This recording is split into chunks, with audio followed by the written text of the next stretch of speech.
Avant de commencer, si vous appréciez les histoires sombres, empreintes de mystère, de tensions psychologiques et d'événements illogiques, abonnez-vous à la chaîne et activez les notifications. Ainsi, vous ne manquerez aucun récit de ce genre, où les apparences sont trompeuses, et où certaines réponses pourraient s'avérer pires que le mystère lui-même.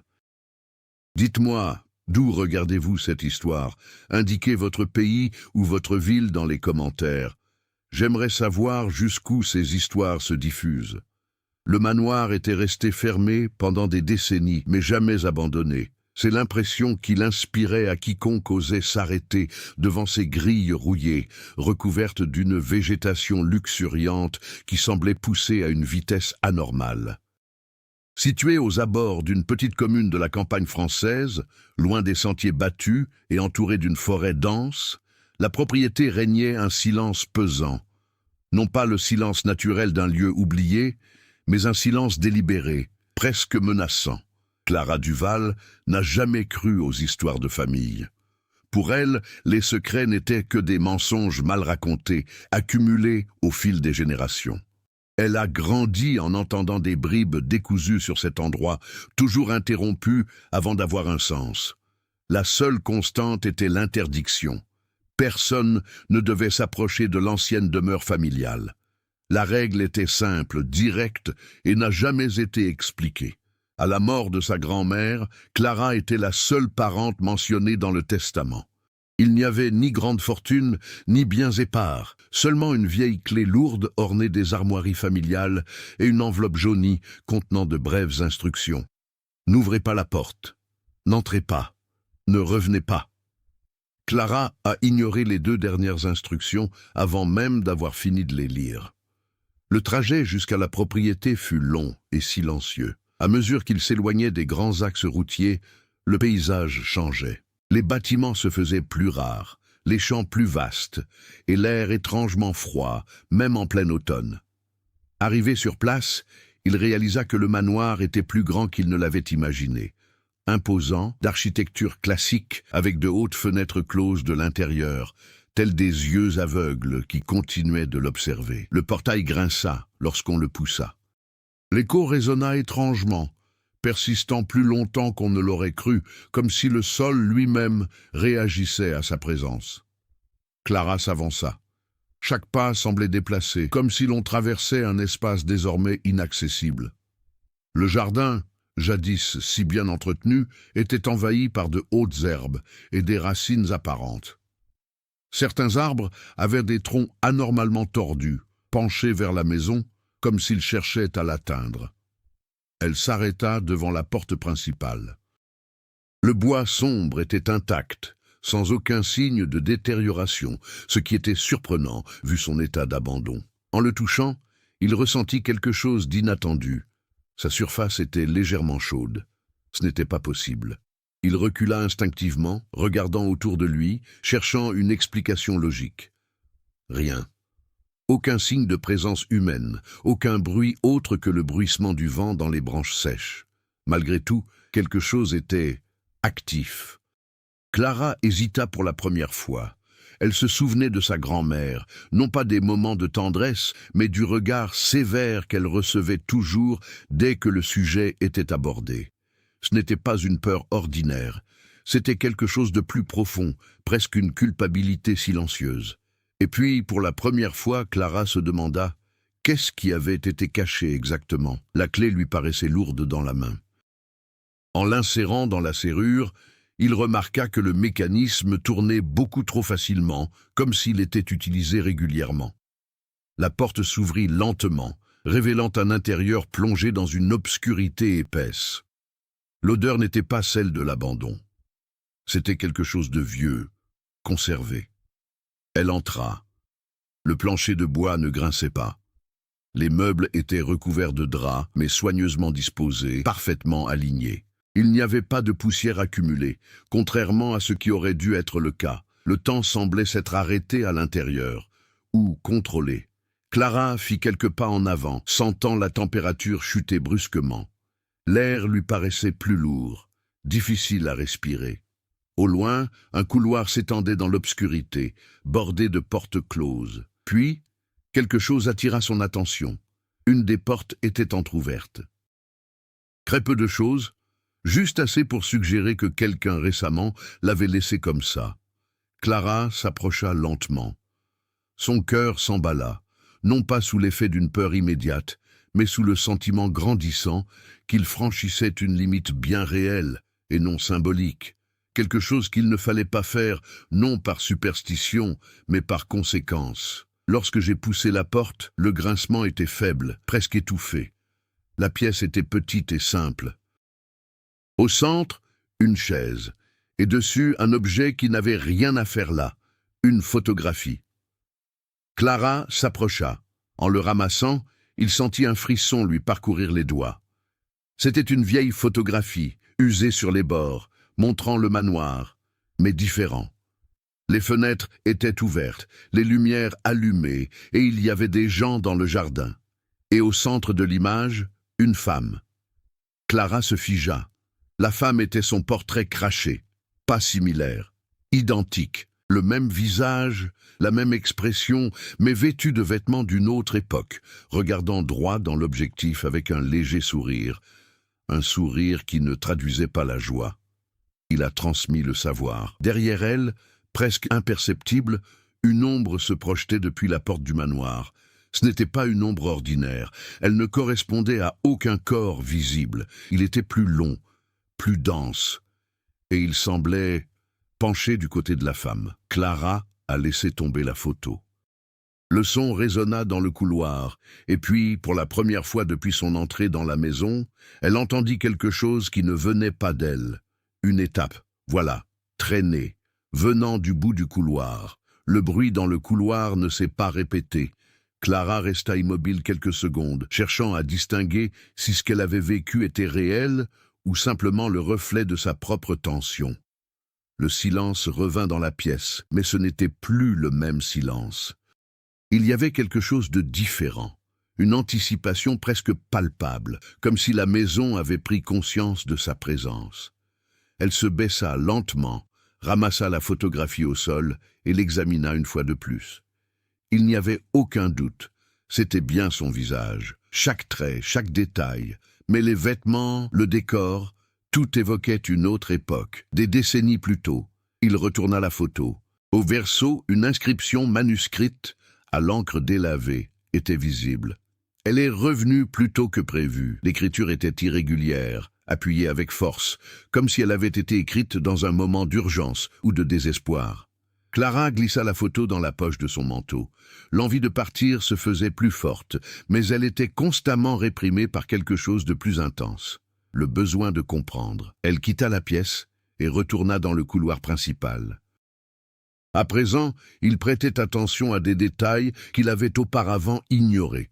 Les murs étaient recouverts d'un vieux papier peint orné de motifs floraux qui se répétaient avec une précision troublante. Par endroits, le motif semblait déformé, non pas déchiré ou abîmé, mais légèrement décalé, comme s'il avait été appliqué sur une surface instable. Les portes restèrent fermées, à l'exception de celle qui venait de s'ouvrir.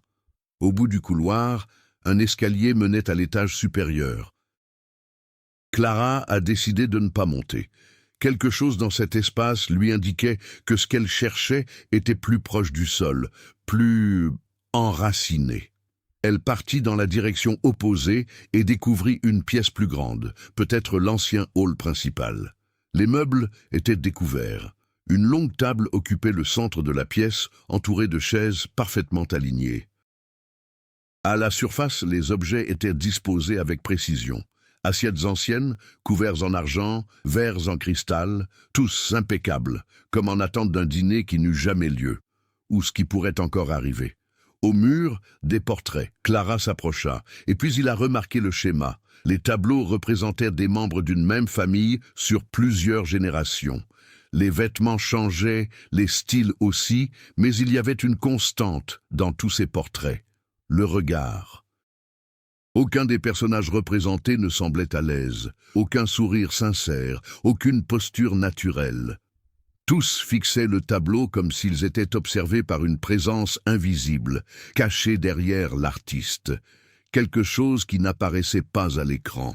Clara longea lentement le mur, analysant chaque visage, jusqu'à ce qu'elle en trouve un qui la figea sur place. C'était elle, la femme, sur la photo. Même expression, même regard. Mais le nom inscrit sur le panneau en dessous était différent. Élise Duval, 1897. Clara recula d'un pas. Le nom de famille confirmait ce qu'elle savait déjà, mais le reste, c'était incompréhensible. Cette femme avait vécu plus d'un siècle auparavant, et pourtant son visage était resté exactement le même. Ce n'était pas une coïncidence, c'était de la répétition. Un léger bruit provenait de la table. Clara se retourna brusquement. Rien n'avait bougé à première vue. Mais il remarqua ensuite qu'une des chaises était légèrement décalée, comme si on l'avait reculée de quelques centimètres. Elle était certaine qu'ils étaient tous alignés.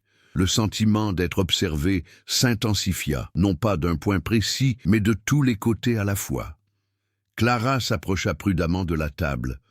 En touchant une des chaises, elle ressentit de nouveau cette étrange chaleur, la même chaleur qui émanait de la porte d'entrée, comme si quelque chose avait été là il y a peu de temps encore, ou peut-être que c'était encore le cas. Une pensée lui traversa l'esprit avec une clarté troublante. Et si la maison n'était pas vide? Avant qu'il puisse réagir, un nouveau son retentit, cette fois plus clair, venant d'en bas. Un impact brutal, comme si quelque chose de lourd était traîné sur le sol en dessous. Ou dessous. Clara baissa les yeux. Le plancher en bois semblait intact, mais en s'agenouillant et en approchant son oreille, il remarqua quelque chose qui lui retourna l'estomac. Il y avait un espace en dessous, et à l'intérieur, du mouvement. Ce n'était pas cohérent. Ce n'était pas clair, mais c'était suffisant pour dissiper tout doute. Il y avait quelque chose là-dessous, et il ne semblait pas être emprisonné. Clara se leva brusquement, le cœur battant la chamade. L'envie de quitter la maison revint avec force, mais fut de nouveau contenue, cette fois par quelque chose de plus inquiétant. S'il y avait quelque chose là-dessous, alors l'interdiction familiale n'était pas de la superstition. C'était une question de retenue. Leurs yeux parcoururent la pièce jusqu'à ce qu'ils trouvent ce qu'ils cherchaient, une porte plus petite, partiellement dissimulée derrière une vieille armoire. Elle s'approcha. Contrairement aux autres, cette porte n'avait pas de serrure visible, un simple verrou, vu de l'extérieur. Clara hésita. Ce n'était pas une entrée ordinaire, c'était une barrière. Et quelqu'un avait décidé, à un moment donné, que ce qui se trouvait de l'autre côté ne devait pas partir. Sa main toucha la serrure, gratuit, contrairement à tout le reste dans la maison. Il prit une profonde inspiration, puis, d'un mouvement lent, il commença à la soulever. La serrure a cédé avec un claquement sec, trop bref pour être naturel. Clara se figea un instant, la main toujours posée sur le bois. Le silence qui suivit n'apporta aucun soulagement. Il instaura une attente, comme si ce son avait été un signe. Elle a refermé la porte. L'air qui venait de l'intérieur était différent de tout ce que j'avais jamais senti auparavant. Il n'était pas seulement froid, il était dense, humide, chargé d'une odeur métallique presque imperceptible, mais suffisante pour provoquer un malaise immédiat. L'ouverture laissa entrevoir un escalier étroit en colimaçon. Aucune lumière visible ne filtrait, mais une étrange pénombre permettait de distinguer les premières marches. Clara hésita. Il ne s'agissait pas d'une simple curiosité. C'était une décision lourde de conséquences, un point de non-retour qu'elle avait identifié, même si elle ne le comprenait pas pleinement. Mais le son est revenu, plus près. Un mouvement de traînement lent et irrégulier, comme si quelque chose se déplaçait sans une coordination complète de son propre corps. Cela suffisait. Elle a commencé à s'affaisser. Chaque pas semblait absorber le son au lieu de le produire. L'atmosphère étouffait tout, y compris sa respiration, désormais courte et contrôlée. Les murs étaient étroits, recouverts de pierres anciennes, humides au toucher. Plus je descendais, plus la sensation changeait. Il ne s'agissait pas seulement d'un environnement de plus en plus confiné. C'était comme si la maison qui se trouvait au-dessus avait cessé d'exister. À mi-chemin, Clara remarqua quelque chose d'inquiétant. Il n'y avait ni poussière, ni toile d'araignée, ni aucun signe d'abandon. Cela a été utilisé récemment. Arrivé en bas des escaliers, il découvrit un espace plus grand qu'il ne l'avait imaginé. Ce n'était pas un simple sous-sol. C'était une structure construite intentionnellement. Le sol était en pierre irrégulière mais solide. Les murs étaient renforcés par de vieilles poutres et portaient de profondes marques, rayures, rainures, traces d'impact. Certaines semblaient trop récentes pour être ignorées. Au centre de l'espace se trouvait une zone délimitée par une sorte de grille métallique encastrée dans le sol. Il ne s'agissait pas d'une cellule conventionnelle, mais d'une structure de confinement improvisée, renforcée au fil du temps. Et puis Clara vit, courant, épais, lourd, fixé au mur et au sol. Certains étaient détachés, d'autres tendus. Elle ne s'est pas approchée davantage. Son corps refusa le mouvement avant même que son esprit puisse se décider. Il y avait là quelque chose qui n'était pas seulement dangereux, c'était mal à un niveau qu'elle ne pouvait pas rationaliser. Un nouveau son, derrière elle. Clara se retourna brusquement. Rien. L'escalier restait vide, mais l'air avait changé. Plus lourd, plus près.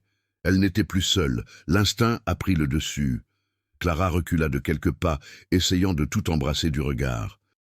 L'espace lui paraissait différent maintenant, non pas physiquement, mais dans la façon dont il se présentait, comme s'il s'était réveillé. Un mouvement, trop rapide pour être clairement perçu, passa dans son champ de vision. Sur la droite. Elle tourna la tête, mais il n'y avait rien, juste le mur. Et puis il a compris. Les rayures, ce n'était pas aléatoire. Ils formaient des motifs. Des lignes répétées et superposées, comme des tentatives constantes pour atteindre quelque chose ou pour s'échapper. Clara recula d'un pas, et son pied toucha quelque chose au sol. Elle regarda. Un petit objet, partiellement recouvert de saleté sombre. Il s'est abaissé contre toute logique. C'était un rôle différent, plus récent que la photographie. Écrasé avec des empreintes digitales, elle l'a ouvert. Le message était court, ce n'est pas la maison qui la retient enfermée. Le papier lui échappa instantanément des mains. Le sens est apparu trop vite. Si ce n'était pas la maison, qu'est-ce qui le maintenait là? Un bruit soudain interrompit toute tentative de raisonnement. Métal, tensionnant. Clara leva lentement les yeux. Un des courants était en mouvement. Non pas à la suite d'un impact, mais on me tirait dessus, depuis les ténèbres, hors de portée de la vue directe. Le mouvement était constant, lent, contrôlé, comme si quelque chose testait les limites. Clara commença à reculer, pas à pas, sans quitter la route des yeux. La chaîne s'allongea encore, le grincement du métal résonnait dans tout l'espace. Et puis ça s'est arrêté, silence absolu.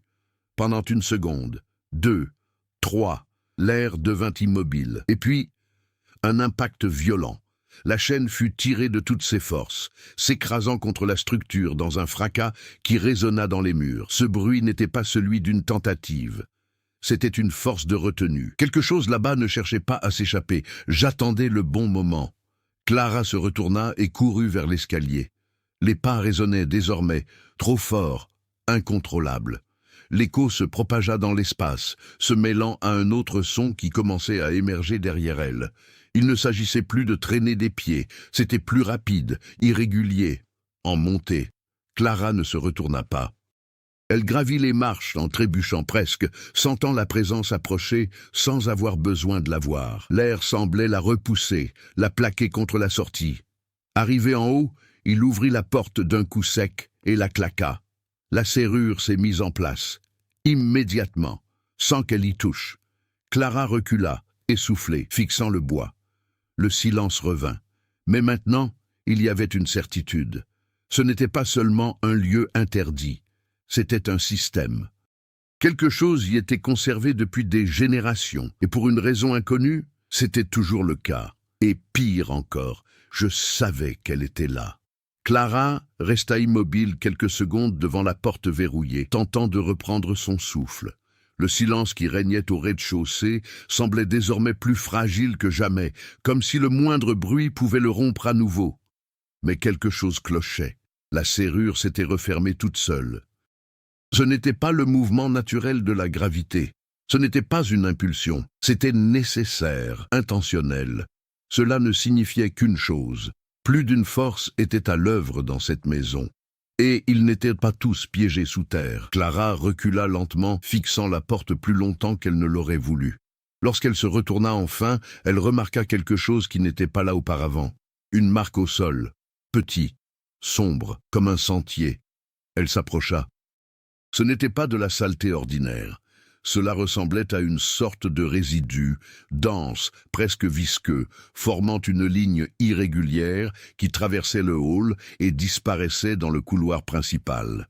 Cela ne venait pas d'en bas, cela venait de l'intérieur de la maison. Clara suivit la piste. Chaque pas était désormais plus calculé. La peur avait changé de forme. Ce n'était plus une impulsion à fuir, mais une tension constante et maîtrisée qui la maintenait en alerte. Le couloir semblait plus long qu'avant. Les murs, autrefois simplement anciens, portaient désormais les marques du temps, comme s'ils avaient absorbé quelque chose. Par endroits, le papier peint décoratif était légèrement gondolé, comme si quelque chose en dessous exerçait une pression sur sa surface. Le sentier menait à une porte qu'elle n'avait pas encore ouverte.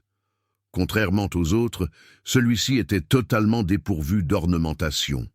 Il était simple, fonctionnelle. Et elle était entr'ouverte. Clara a poussé. La pièce s'avéra être un ancien bureau. De hautes étagères occupaient 2 murs remplis de livres et de boîtes méticuleusement rangées. Un bureau massif trônait au centre, recouvert de documents, tous soigneusement alignés comme si quelqu'un s'en servait encore. Le sentier s'arrêtait là, plus précisément sur la table. Clara s'approcha. Parmi les papiers, il y avait un ensemble de registres reliés. Des dates différentes, des écritures différentes, mais un schéma clair. Il s'agissait de journaux intimes. Elle ouvrit le premier. L'écriture était ferme, mais empreinte de tension.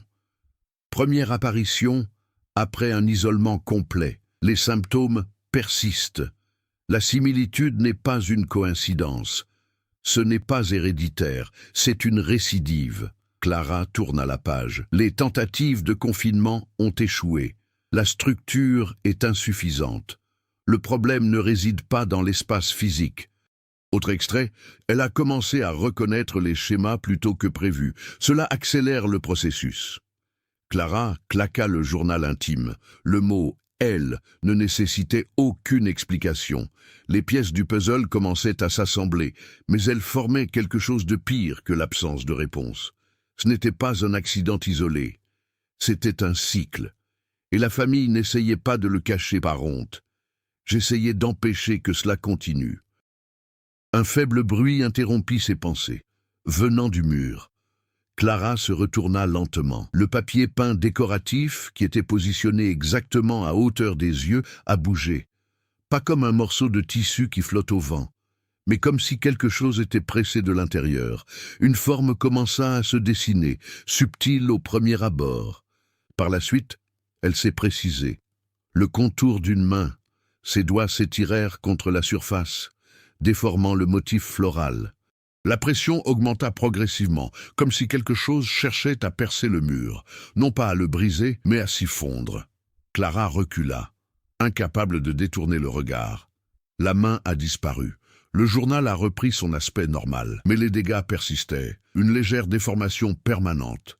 Ce n'était pas mon imagination, pas même un reflet. C'était une interaction. Et ça ne venait pas du sous-sol. Un autre détail attira son attention. Sur l'étagère, un espace vide. Ce n'était pas aléatoire, c'était trop précis, comme si quelque chose avait été retiré récemment. Clara regarda autour d'elle, rien.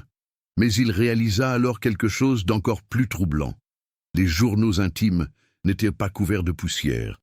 Même pas les livres, pas la mesa. Quelqu'un a maintenu cet endroit en activité, ou quelque chose comme ça. Une nouvelle façon de penser s'est imposée avec force. Et si l'entité ci-dessous n'était pas la seule manifestation, et si ce qui était piégé n'était pas l'origine? Clara retourna dans le couloir, sa perception des lieux ayant radicalement changé. Chaque porte fermée ne lui apparaissait plus comme un simple espace inconnu, mais comme une possibilité concrète. Quelque chose peut se trouver n'importe où. J'observe. Apprentissage. S'adapter. Alors qu'elle traversait à nouveau le hall principal, elle s'arrêta brusquement. Les chaises autour de la table avaient changé de place. Deux d'entre eux étaient désormais séparés, face à face, comme si quelqu'un ou quelque chose s'était assis là, ou peut-être attendait-il. Clara ne s'est pas approchée cette fois-ci, son centre d'intérêt a changé. S'il s'agissait d'un cycle, alors il y avait un point d'origine, et les cycles laissent leur empreinte. Il retourna rapidement au bureau, ignorant le malaise croissant. Il y avait d'autres journaux intimes, d'autres dates, plus de motifs. Si elle comprenait le début, peut-être trouverait-elle un moyen de l'arrêter, ou du moins survivre. Mais avant qu'il puisse ouvrir un autre disque, un son résonna dans toute la maison. Cela ne venait pas d'en bas, même pas depuis les murs. Cela venait d'en haut. Un impact sec, lourd, comme quelque chose qui tombe à l'étage. Clara leva lentement les yeux. Elle avait évité d'y aller jusque-là, par instinct. À présent, il n'y avait plus le choix. Si quelque chose se déplaçait librement entre les étages, le confinement a donc échoué. Et quoi qu'il se passe, cela ne se limitait plus à un seul lieu. Le bruit provenant de l'étage supérieur ne s'est pas répété, mais cela n'a apporté aucun soulagement. Clara resta immobile quelques secondes, encaissant le choc de ce bruit unique. Il était trop fort pour être ignoré. Il était impossible de continuer à faire comme si la maison fonctionnait selon une quelconque logique ordinaire. Elle savait que monter allait tout changer. Malgré tout, il se mit à marcher. L'escalier se trouvait au bout du couloir, partiellement plongé dans l'ombre. Chaque marche grinçait désormais, contrairement à avant, comme si la structure elle-même réagissait à sa décision. Une fois au sommet, l'air était différent. Il fait plus froid, plus sec, et étrangement statique. L'étage supérieur était moins bien rangé que le rez-de-chaussée. Les portes étaient ouvertes, certaines mal alignées, d'autres grandes ouvertes, laissant apparaître des pièces abandonnées, des meubles déplacés et des objets éparpillés. Cela n'avait pas été maintenu, cela avait été interrompu. Clara avança lentement, observant chaque détail. Dans une des pièces, elle trouva de vieux vêtements éparpillés sur le sol. Dans une autre, un miroir brisé dont des fragments étaient encore accrochés au cadre reflétait des parties déformées du couloir. Rien ne semblait intact, à l'exception d'une porte, au bout du couloir, fermée, parfaitement alignée. Aucune marque, aucune usure. Clara sentit son corps réagir avant son esprit. C'était des ailes. Elle se dirigea vers la porte, chaque pas plus lent que le précédent. En s'approchant, elle remarqua quelque chose qui lui coupa le souffle un instant. Il y avait une clé dans la serrure, dehors, le même que celui qu'elle avait reçu, même forme, même symbole. Clara sortit sa propre clé de sa poche. Il les a comparées. Et alors, il comprit quelque chose qui changea complètement le sens de tout ce qui s'était passé jusque-là. Ce n'était pas une simple clé, c'était une réplique, ou pire, une répétition. Elle ne s'est pas retournée immédiatement. Son esprit cherchait une explication logique. Quelqu'un aurait pu faire des copies, il aurait pu s'agir d'une coïncidence. Il pouvait. Le bruit provenait de l'intérieur de la pièce. Un léger mouvement, comme des pas, doux, contrôlés. Clara ne réfléchissait plus. Il tourna la clé. La porte s'est déverrouillée sans résistance. Elle l'a ouverte. La pièce était éclairée. Pas par la lumière extérieure, mais à la bougie. Des dizaines d'entre elles, dispersées dans l'espace, formaient un cercle irrégulier autour d'un vieux lit placé au centre. Et à propos du lit, quelqu'un était assis. Frais. Propriété. Clara n'est pas entrée immédiatement. La silhouette ne bougeait pas, mais sa présence était indéniable. Ce n'était pas une illusion. Il y avait quelqu'un là-bas, ou quelque chose comme ça. Elle fit un pas à l'intérieur. Les planches du plancher grinçaient. La silhouette a réagi. Sa tête s'inclina légèrement, comme si elle avait reconnu le son. Et puis, lentement, ça a commencé à tourner. Clara était incapable de bouger. Lorsque le visage devint enfin visible, le monde autour de nous sembla se déformer un instant. C'était elle. Pas similaire, pas similaire. C'était bien elle. Même âge, même fonctionnalité. Même expression, mais avec quelque chose de profondément erroné. les yeux. Ils n'étaient pas vides, ils étaient trop conscients. Comme s'ils en savaient plus qu'ils n'auraient dû. L'autre Clara sourit. Ce n'était pas un geste naturel, c'était calculé, contrôlé. « Vous avez pris votre temps », dit-il sur le même ton. Clara recula instinctivement, son corps entrant dans un état d'alerte absolue. « Ce n'est pas possible », murmura-t-il, plus pour lui-même que pour la silhouette. L'autre inclina la tête, observant chaque réaction avec une attention quasi scientifique. C'est exactement ce qui se passe toujours. Ces mots jaillissaient avec une simplicité troublante. Vous entrez, vous trouvez les disques, vous descendez tout en bas, et vous remontez ici. Clara sentit son estomac se nouer. Qu'est-ce que tu es? La réponse vint sans hésitation. C'est moi qui reste. Silence. Le sens a mis une seconde de plus que nécessaire à se révéler. Où sera-t-il situé? L'autre Clara se leva lentement du lit. Chaque mouvement était contrôlé, précis. Quand on ne peut pas sortir, un bruit sourd et lointain résonna dans la maison, venant d'en bas, plus fort qu'avant, plus violent. La structure a réagi par un léger tremblement. L'autre Clara n'a pas réagi, il a continué à regarder, tout simplement. « Cette chose là-bas », dit Clara en essayant de garder une voix stable, est piégée. Un léger sourire apparut de nouveau. « Non », elle fit un pas en avant. « Ce truc là-bas, c'est nous. » Le silence qui suivit fut absolu. Clara essaya de comprendre, mais la logique ne suivait pas. Ça n'a pas de sens. Oui, c'est le cas. L'autre s'est rapproché.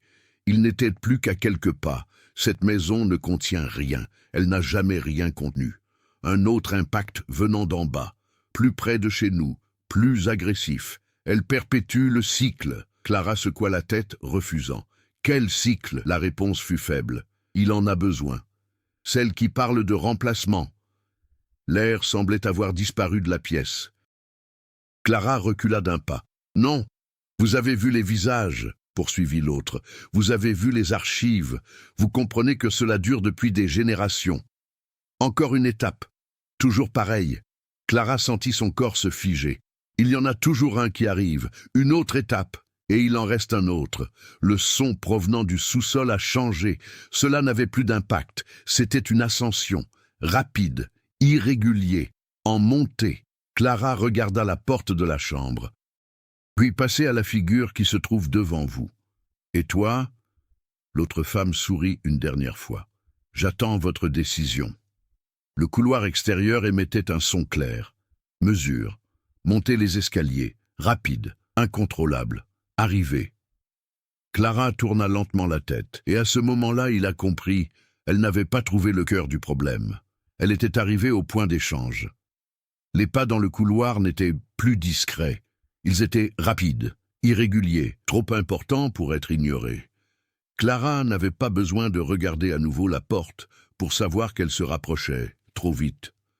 Le bruit s'est arrêté brusquement, à l'extérieur de la pièce. Silence, un silence sans pareil. Il ne s'agissait pas d'une absence de son, c'était une question de retenue. L'autre, Clara, restait immobile, l'observant avec une attention absolue, comme si ce moment était crucial, non pas pour fuir, mais pour évaluer la situation. « Crois-tu toujours pouvoir t'en sortir ?» dit-il d'un ton bas, presque curieux. Clara ne répondit pas. Son attention était fixée sur la porte. Une légère pression se fit sentir de l'autre côté. Le bois craqua, pas comme quelque chose qu'on enfonce de force, mais comme quelque chose qu'on teste. « Si tu restes immobile, » poursuivit l'autre, « il entrera. » Le mot « il » n'était pas accompagné d'explication, mais ce n'était pas nécessaire. Clara recula d'un pas. « Qu'y a-t-il là-bas » L'autre inclina légèrement la tête. « Ce qui reste. » L'impact s'est fait sentir peu après. La porte trembla, mais ne céda pas. Autre, plus fort.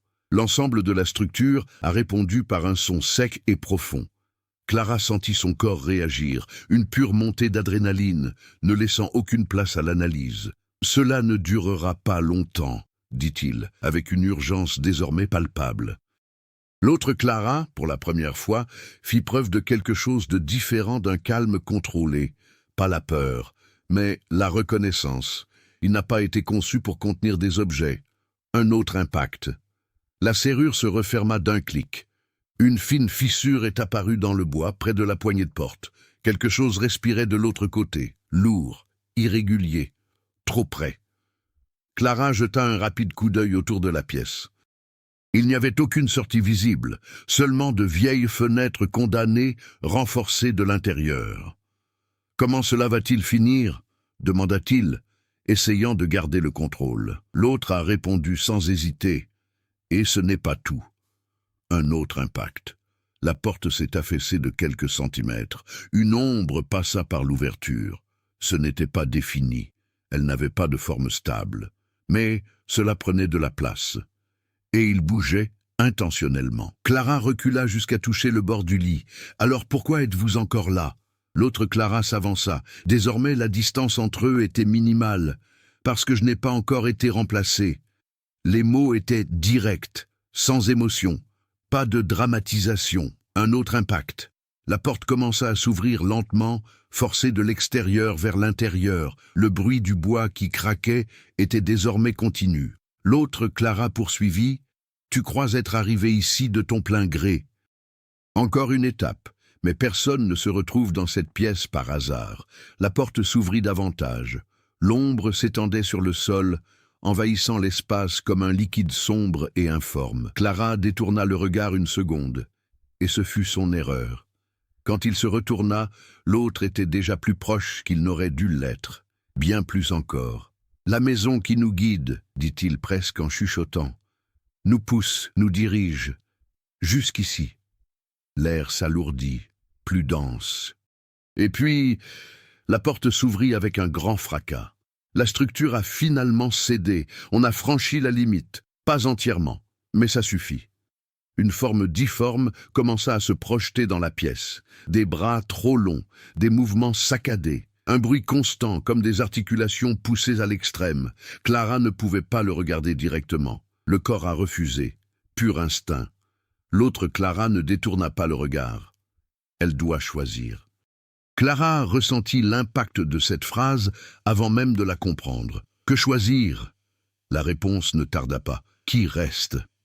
Le bruit derrière eux s'intensifia. La présence avançait, rampant, occupant plus d'espace à chaque seconde qui passait. La pièce semblait plus petite, plus fermée, aucune issue. Clara tenta de se diriger vers la fenêtre, mais l'autre fille lui barra le passage, pas avec force, mais avec une position. Il n'y a pas d'issue par là. Une autre étape du processus. Plus près, le sol vibra légèrement. « Alors, que voulez-vous » demanda Clara, incapable désormais de contenir sa tension. La réponse était simple, gratuite. Pour que vous compreniez, l'autre Clara leva lentement la main et toucha son visage. Le contact a été établi immédiatement. C'est faux, non pas à cause de la température, mais à cause du sentiment, comme s'il n'y avait pas de véritable séparation entre les deux. Clara tenta de reculer, mais son corps ne réagit pas au même rythme. Le contact persistait, et puis, image, rapide, déconnectée, mais c'est trop clair. D'autres personnes, autre version, même maison, même escalier, même pièce, toujours deux. Toujours le même moment, toujours le même choix. Et il y en a toujours un qui reste. Clara se redressa brusquement, rompant le contact. L'air est revenu brusquement. Incontrôlable. C'est impossible. Non, ce n'est pas le cas, répondit l'autre. La présence derrière eux s'est avancée d'1 mètre. Elle occupait désormais la moitié de la pièce. La forme restait instable, mais on y reconnaissait quelque chose. Fragments, visages, expression qui se chevauche. Tout est déformé, tout de même. Clara comprit. Il ne s'agissait pas d'une entité unique, c'était une accumulation. Elle regarda à nouveau l'autre version d'elle-même. « Et si je ne choisis pas ?» Un bref silence s'installa. Pour la première fois, l'autre personne n'a pas répondu immédiatement. Puis il a dit « La maison choisit ». Le bruit qui venait de derrière eux n'était plus un bruit de mouvement. C'était une période de grande proximité. Il n'y avait plus de distance de sécurité. Il n'y avait plus de temps. Et Clara réalisa quelque chose avec une clarté absolue. Il ne s'agissait pas de s'échapper. Il s'agissait de savoir quelle version d'elle-même cesserait d'exister, telle qu'elle la connaissait. L'espace entre les deux Clara cessa d'exister en tant que distance. Le moment était venu de se confronter. Pas physique, mais inévitable.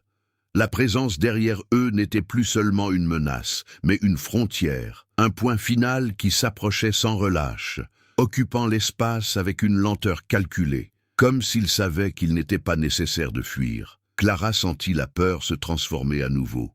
Il n'a pas disparu, mais il a perdu le contrôle. Pour la première fois depuis son entrée dans la maison, elle cessa de réagir et commença à observer en vérité.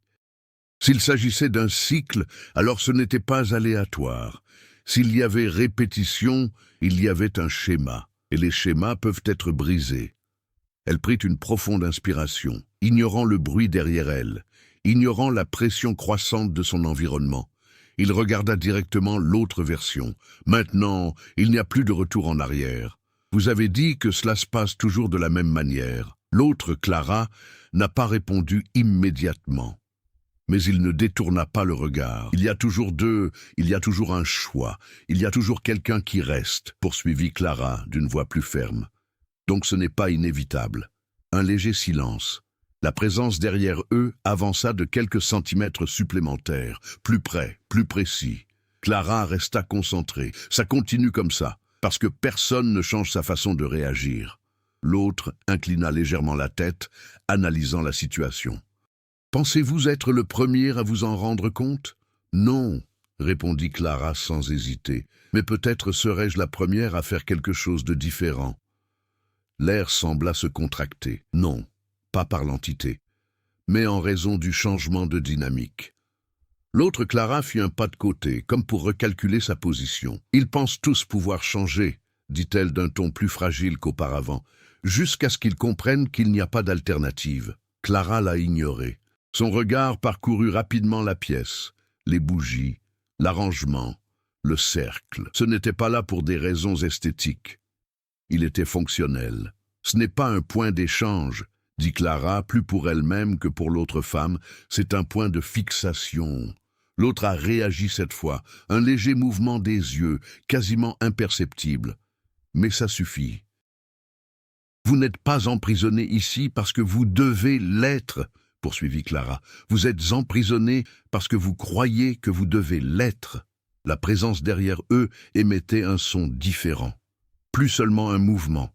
Quelque chose qui s'apparente à de la tension, comme si l'on réagissait au changement. Clara fit un pas en avant. Inversons maintenant la position. Si cela dépend du choix, alors cela dépend de l'acceptation. L'autre Clara recula, première fois. Un seul pas.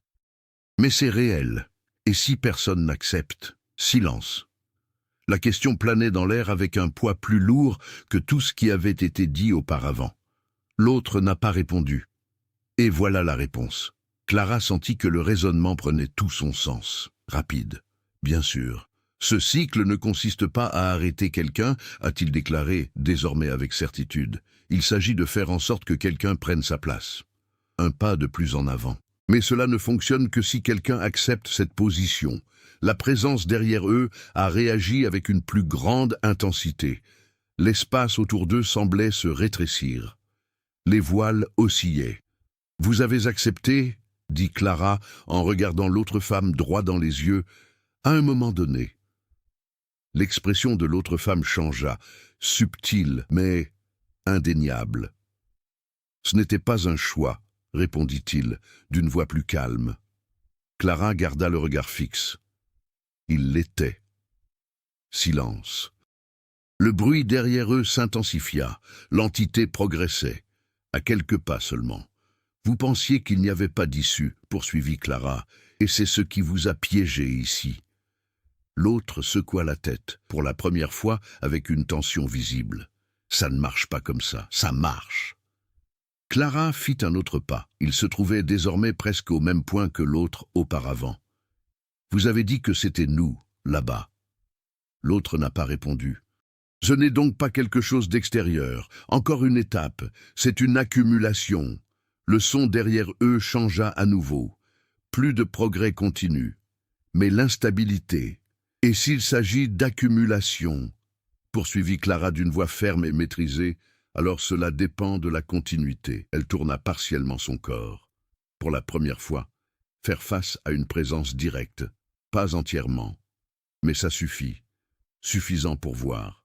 Fragments, visages, chevauchements, défigurés. Mais ils ont tous quelque chose en commun. Reconnaissance. Elle n'a pas reculé. Je ne vais pas continuer cela. L'environnement a réagi, pas avec impact, mais avec résistance.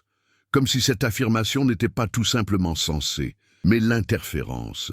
L'autre Clara observait maintenant en silence, sans interrompre, sans corriger. « Je ne vais pas choisir de rester », poursuivit Clara, « et je ne vais pas accepter que quelqu'un d'autre ait besoin de moi. » L'air s'alourdit, plus dense.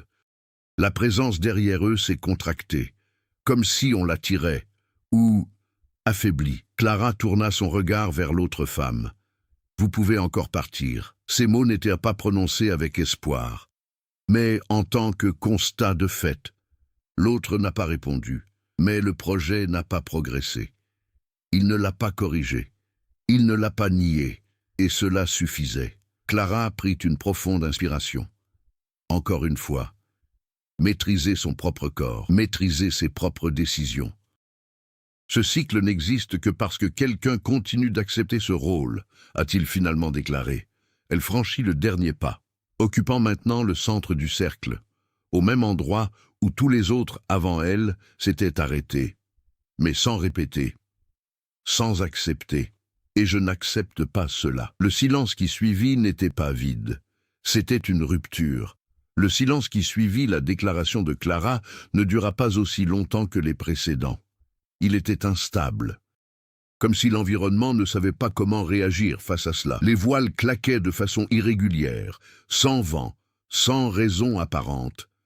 La présence derrière elle, auparavant compacte, active, presque dominante, commença à vaciller. Elle ne recula pas complètement, mais elle n'avança pas non plus. Quelque chose avait changé, et c'était plus dangereux que la menace elle-même. L'autre, Clara, resta immobile pendant quelques secondes. J'observe. Traitement. Comme si cette réponse ne correspondait à aucun schéma qu'il connaissait. « Vous ne comprenez pas ce que vous interrompez », finit-il par dire, mais sa voix n'avait plus la même fermeté qu'auparavant. Clara ne répondit pas. Ce n'était pas nécessaire. Maintenant, tout était plus clair. Le système ne se résumait pas à la simple répétition. C'était une addiction, et la dépendance peut échouer. Elle tourna son regard vers le cercle de bougies. Maintenant, je voyais plus clair. Ce n'était pas un agencement aléatoire. Il y avait un ordre, une séquence, des motifs répétitifs au sein de motifs plus vastes, comme un mécanisme ancien maintenu en marche par un remplacement continu. Et chaque Clara qui a accepté le rôle a permis à tout de continuer à fonctionner. Derrière eux, l'entité n'avait pas disparu, mais elle avait perdu sa cohésion. Les fragments commencèrent à se séparer, comme si l'unité se brisait par le manque de continuité dans le cycle. Clara a réalisé quelque chose d'essentiel. Ce n'était pas une créature qui essayait de s'échapper, c'était quelque chose qui dépendait d'une décision, et maintenant cela était nié. Elle se tourna partiellement vers l'autre. Que se passe-t-il quand personne ne choisit? La question était simple, mais l'impact fut immédiat. L'autre, Clara, hésita. Pour la première fois depuis son apparition, il n'y a pas eu de réponse automatique. « Cela n'existe pas », a-t-il dit, mais sans conviction totale. Clara s'est légèrement avancée à l'intérieur du cercle. Oui, cela existe. Silence, plus long, plus instable. L'atmosphère semblait prise en étau, entre deux forces, répétition et rupture, continuité et négation. La présence qui les suivait commençait à se flouter. Les formes se fragmentaient désormais plus rapidement, comme si l'absence d'un commandement central les défaisait. Mais cela ne signifiait pas disparition. Cela signifiait de l'instabilité. Et l'instabilité, en ce lieu, n'était pas synonyme de liberté. C'était un effondrement. L'autre Clara recula d'un pas. Petit, mais c'est réel. « Si vous cassez ça, dit-elle finalement, vous ne comprendrez pas ce qui va suivre. » Clara soutint son regard. « Alors montrez-moi. » Cette phrase n'était pas une provocation, c'était une décision. L'environnement a réagi par un crépitement sec provenant de toutes les directions à la fois. Ce n'était pas un son physique, c'était un problème structurel. Comme si la maison elle-même avait reconnu une faille dans le système. Les bougies commencèrent à s'éteindre, un par un. Pas de commande. Aucun schéma. La présence derrière eux était désormais agitée de manière désorganisée, comme si elle perdait sa capacité à rester unie. Et puis, quelque chose de nouveau s'est produit. Le sol trembla. Pas fort, mais constant, comme si quelque chose en dessous réagissait à l'effondrement au-dessus. Clara comprit immédiatement. Le sous-sol. Ce qui semblait être l'origine dépendait également du même cycle. Tout était lié. L'autre, Clara, jeta un rapide coup d'œil au sol, et pour la première fois, cela a démontré quelque chose qui s'apparentait à de l'urgence. Vous ne pouvez plus arrêter ça maintenant. Clara a gardé son sang-froid. Ça s'est déjà arrêté. Une autre bougie s'éteignit, puis un autre. Le cercle commençait à perdre sa fonction. L'ensemble de la structure semblait se déséquilibrer. Les murs de la pièce émettaient un léger grincement, comme du vieux bois qu'on presse au-delà de ses limites. Et puis l'impact est venu d'en bas, plus puissant que toutes les versions précédentes. Ce n'était plus une tentative. Voilà la réponse. Clara ne détourna pas le regard. Ce n'est pas une prison, dit-elle, comprenant désormais pleinement, c'est du soutien. L'autre, Clara, ne répondit pas. Parce que maintenant, je comprenais aussi.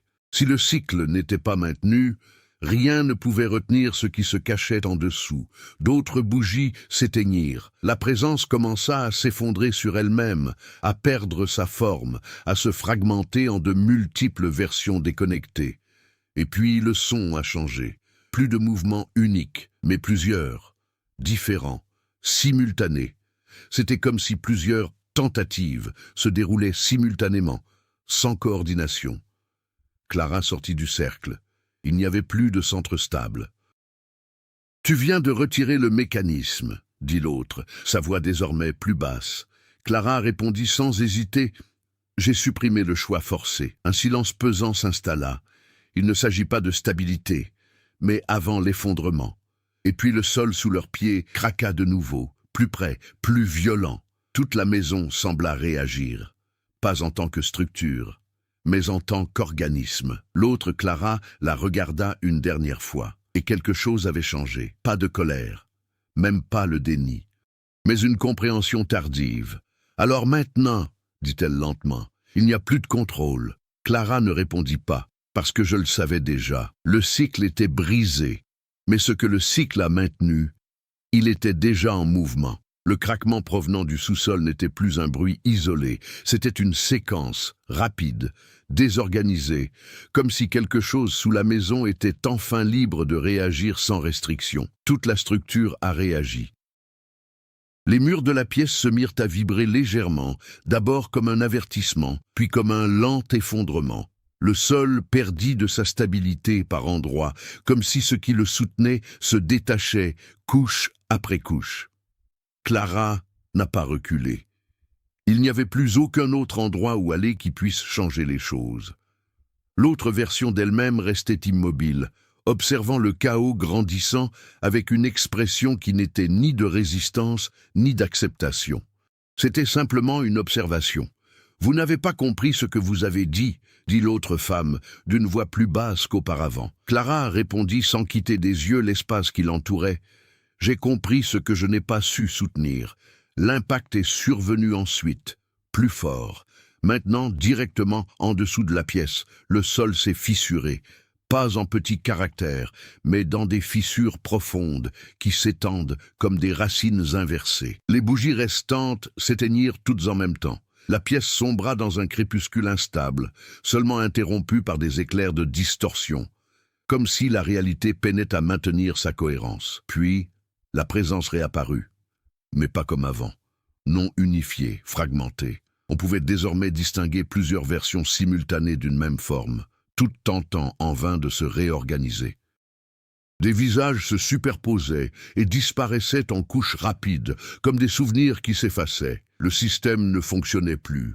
Il était en train de s'effondrer. Le bruit provenant du sous-sol s'intensifiait. Ce n'était plus seulement un mouvement. Ce fut une ascension totale. Quelque chose s'élevait sans aucune barrière, sans retenue. Pas de cycle. L'autre, Clara, recula instinctivement d'un pas. Pour la première fois depuis son apparition, il a complètement perdu sa stabilité posturale. « Ça ne devrait pas se passer comme ça », dit-elle, plus pour elle-même que pour Clara. Clara la regarda droit dans les yeux, et il comprit. L'autre n'était pas l'origine. Ça n'a jamais été le cas. C'était une réception, c'était de la maintenance. Voilà ce qui subsistait lorsque le cycle n'était pas brisé, mais se répétait tellement de fois qu'on finissait par perdre conscience du choix. « Tu n'es pas l'entité », dit Clara avec une clarté grandissante. « Tu es le résultat. » L'autre n'a pas répondu, car il n'y avait plus de position fixe à défendre. Le sol s'ouvrait partiellement au centre de la pièce. Pas entièrement, mais suffisamment pour révéler quelque chose en dessous, une créature pas unique, mais une accumulation de construction, chaotique, une masse de formes superposées, tentant de se réorganiser en figures humaines, mais échouant sans cesse. Chaque tentative de formation engendrait une nouvelle distorsion, et au milieu de tout cela, fragments, d'autres versions, autres décisions, d'autres Clara, tous piégés dans le même état intermédiaire. Clara s'avança, maintenant sans peur, pas de retour en arrière, sans hésitation. L'autre essaya de parler mais ne parvint pas à maintenir la cohérence de sa propre présence. Clara a pris la parole en premier. Ce n'est pas une prison. Le son ci-dessous a réagi, comme s'il l'avait reconnu. C'est de la répétition forcée. Une autre étape, et je ne vais pas continuer cela. L'effondrement s'est accéléré. La structure de la maison commença à se désagréger complètement. Les murs perdirent leur forme définie. Les couloirs se courbaient de façon impossible. La notion d'espace intérieur devint incohérente. Mais Clara ne regardait plus autour d'elle. Elle regardait vers le centre, pour le noyau instable ci-dessous. Et puis, il a fait quelque chose de différent de toutes les versions précédentes. Elle n'a pas tenté de s'échapper. Il n'a pas cherché à le remplacer. Il n'a pas essayé de négocier. Elle est restée. Et il a refusé. La présence en dessous a réagi avec une intensité maximale. Il n'y avait plus de fragmentation contrôlée. Ce fut une désintégration totale. Le système tout entier s'effondrait, car il avait perdu le seul élément qui assurait sa stabilité. L'acceptation. L'autre Clara a commencé à se dégrader la première. Je n'ai pas mal, mais dans une perte de définition, comme si cela n'avait jamais constitué une entité complète. Un simple réflexe entretenu par la répétition. Avant de disparaître complètement, il regarda Clara. Et cette fois, il n'y eut aucune résistance, aucune confusion, compréhension finale uniquement. Puis, il a disparu.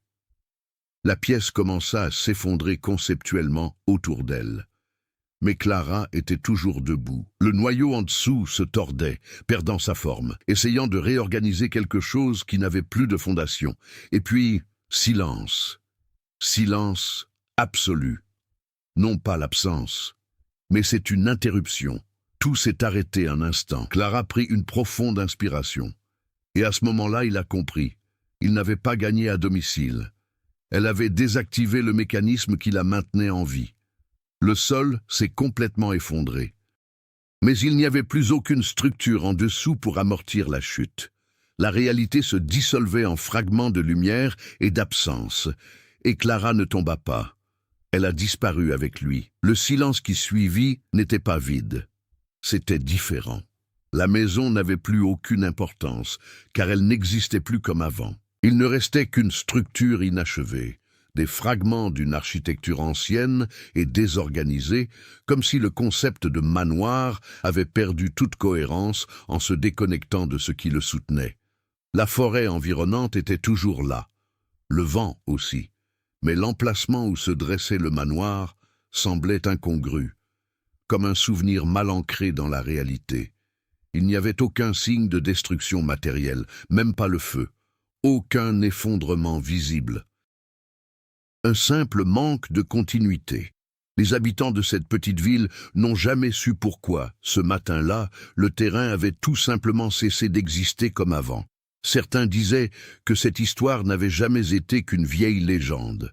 D'autres juraient se souvenir d'un bâtiment à cet endroit, mais étaient incapables d'en donner des détails précis. Aucun document officiel n'indiquait de changement. Aucune enquête n'a permis de trouver de preuves concrètes. C'était comme si quelque chose avait été retiré, non pas de l'espace, mais du point de vue de la perception. Dans ce vide partiel, une chose a persisté plus longtemps que prévu. Une clé, tombée sur un sol humide, identique à celui que Clara avait porté. Mais maintenant, c'est inutile. Aucune destination, sans abri. Personne ne vint le réclamer. Aucune nouvelle porte n'est apparue. Aucun cycle n'a redémarré. Pour la première fois depuis des générations, il n'y avait pas de répétition dans le processus. Clara n'est pas revenue. Il n'y avait pas de corps. Il n'y a pas eu de confirmation. Aucune version alternative n'a émergé pour la remplacer. Le système qui soutenait ce remplacement s'est complètement effondré dès l'instant où il a cessé d'être accepté. Et cela signifiait quelque chose de simple, mais de définitif. Il n'y avait plus de continuité. Ce qui existait auparavant dépendait d'un choix forcé.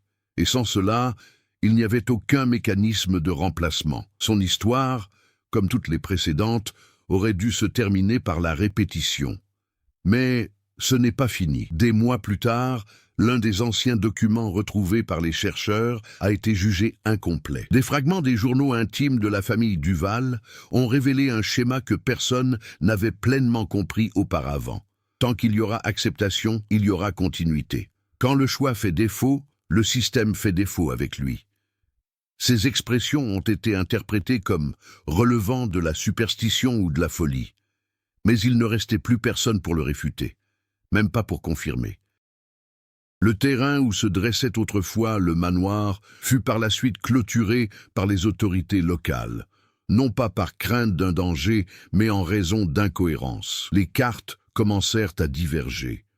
Les photographies ne concordaient pas. Les témoignages étaient contradictoires, et avec le temps, l'endroit a cessé d'être visité. Non pas par peur, mais par un oubli progressif. On ne trouve aucune trace de Clara Duval après ce jour-là. Aucune autre version, aucune continuité. Tout simplement l'absence de répétition. Et pour la première fois depuis longtemps, cela suffisait. Il n'existe plus aucun document clair sur ce qui s'est passé à cet endroit. L'emplacement de l'ancienne demeure est devenu, avec le temps, difficile à décrire précisément. Non pas qu'elle ait disparu de façon spectaculaire, mais parce que le souvenir même de ce lieu s'est estompé dans l'esprit de ceux qui ont tenté de raviver son histoire. De vieilles photographies montrent un bâtiment là où, aujourd'hui, il ne reste qu'un terrain accidenté recouvert d'une végétation dense. Mais même ces images semblent incohérentes. Certaines montrent plus de murs que d'autres. Certaines montrent des fenêtres qui n'apparaissent pas dans différentes versions du même fichier, comme si la réalité ne pouvait pas maintenir une seule version de cet espace. La clé trouvée dans le sol n'a jamais été réclamée. Il est resté archivé localement pendant un certain temps, puis a disparu sans explication documentée. Personne parmi les responsables n'a pu confirmer la date exacte de sa disparition. Il n'était tout simplement plus là. Concernant Clara Duval, c'est le silence total. Aucune mise à jour de l'état civil, aucun mouvement détecté, aucune nouvelle identité n'émerge. Et peut-être le plus étrange de tout, aucune tentative de remplacement ultérieure. Comme si quelque chose de fondamental avait été interrompu dans la structure même qui soutenait le cycle. Au fil des ans, la région est peu à peu tombée dans l'oubli. Non pas parce que c'est interdit, même pas par peur, mais en raison d'un manque de cohérence dans la mémoire collective. Ceux qui avaient entendu parler du manoir ne parvenaient plus à s'accorder sur les détails les plus élémentaires. Certains disaient qu'il était grand, d'autres petit. Certains se souvenaient d'un portail, d'autres non. Et peu à peu, même la certitude que quelque chose ait jamais existé à cet endroit commença à disparaître. Mais parfois, dans des témoignages isolés, un sentiment difficile à expliquer surgit. comme une pensée qui n'appartient pas à celui qui la pense. Un bref malaise se fait sentir en passant par cet endroit précis de la forêt. C'est comme si quelque chose avait été enlevé, mais pas complètement effacé. Je viens de m'éteindre. Et à un niveau qui n'appartient plus à l'histoire, mais à son absence, demeure une impression finale. Le cycle est terminé. Il n'y a plus de répétition. Et pour la première fois depuis longtemps, il ne reste plus personne pour continuer. Certaines histoires ne se résument pas à ce qui se passe à l'intérieur. Elles traitent de ce qui continue de se passer à l'intérieur de l'auditeur. Et c'est peut-être ce qui rend certains mystères si troublants. Le sentiment qu'il y a quelque chose d'invisible qui sous-tend les schémas, les choix et les répétitions que nous ne remarquons pas toujours dans notre vie quotidienne. Si cette histoire vous a amené à réfléchir au cycle, aux décisions et aux choses qui semblent se répéter dans la vie sans explication claire, il est judicieux de prêter plus attention à ce qui passe généralement inaperçu. Tous les motifs ne sont pas visibles. Et toute répétition n'est pas consciente. Si cette histoire vous a plu, laissez un commentaire pour nous dire ce qui a le plus retenu votre attention, le système, la maison ou l'idée de remplacement. Et si vous souhaitez continuer à explorer des histoires de ce style, pleines de mystères, de tensions et d'éléments psychologiques, suivez nos prochains articles. Parce que certaines histoires ne s'arrêtent pas là. Ils changent simplement